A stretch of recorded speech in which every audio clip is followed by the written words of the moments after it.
Defoe, Robinson Crusoe, Part 98. My beard I had once suffered to grow till it was about a quarter of a yard long,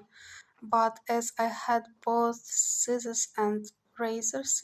sufficient, I had cut it pretty short, except what grew on my upper lip, which I had trimmed into a large pair of Mahometan whiskers, such as I had seen worn by some Turks at Sallee, for the Moors did not wear such, though the Turks did. Of these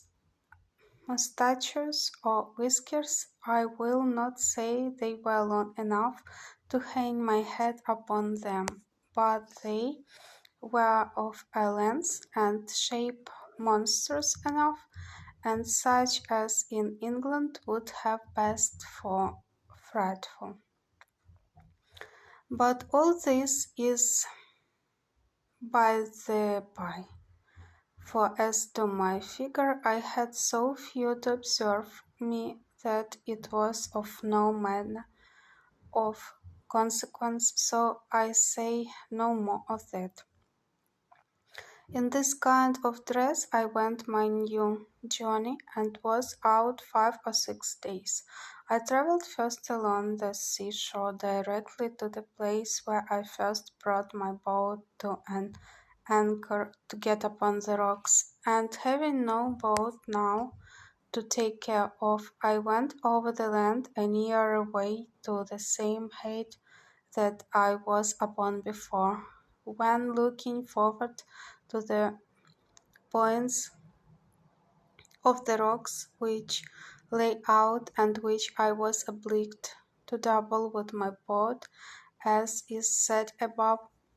I was surprised to see the sea all smooth and quiet, no rippling, no motion, no current, any more there than in other places. I was at a strange loss to understand this, and resolved to spend some time in the observing it, to see if nothing from the sets of the tide had occasioned it, but I was presently convinced how it was, viz., that the tide of ebb, setting from the west, and joining with the current of waters from some great river on the shore, must be the occasion of this current, and that, according as the wind blew more forcibly from the west or from the north, this current came nearer or went further from the shore. For waiting thereabouts till evening, I went up to the rock again, and then, the tide of ebb being made, I plainly saw the current again as before, only that it ran rather off, being near half a league from the shore, whereas in my case it sat close upon the shore, and hurried me and my canoe along with it, which at another time it would not have done. This observation convinced me that I had nothing to do but to observe the ebbing and the flowing of the tide, and I might very easily bring my boat about the island again. But when I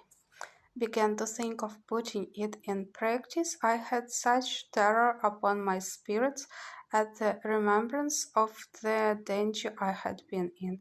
that I could not think of it again with any patience, but on the contrary, I took up another resolution, which was more safe, though more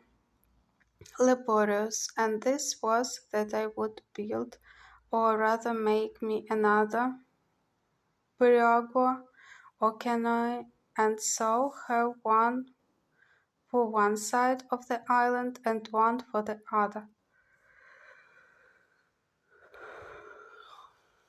You are to understand that now I had, as I may call it, two plantations in the island, one my little fortification or tent with the wall about it and the rock, with the cave behind me, which by this time I had enlarged into several apartments or caves, one within another.